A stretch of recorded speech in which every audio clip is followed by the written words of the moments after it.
Ha? Inabot ako alas 8. Alas 8? Saan inabot? Bumalik pa kami, ano bang? Practice? Hindi, nag-grocery.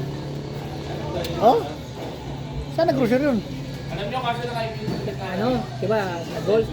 Tapos, pinikap namin yung asawa, nag-SM kami. Oh. Pagkatapos niya mag-SM, wala raw mabibilihan dun sa ano, sa SM. Konti lang yung nabili nila. At punta ng Alaba. Festival Mall. Festival. Nabot kami ng alas, ano. Binila ko yung... Di nagka-OT ka. Oh, binila ko yung overtime ko, maabot pa ng ano eh, ng 6.75. Yung isang araw. Oh, yun isang araw. Oh, pwede. Kaya nga maganda kapag ka, ano, 4:30 ang pick up eh.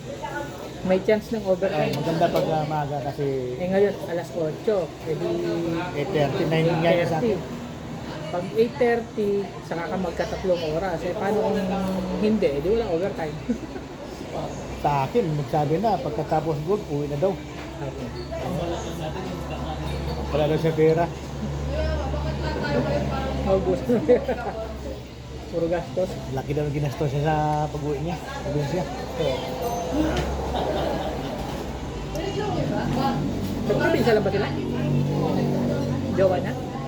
Oh, ano? Dumagiti. Ah, doon sa babae?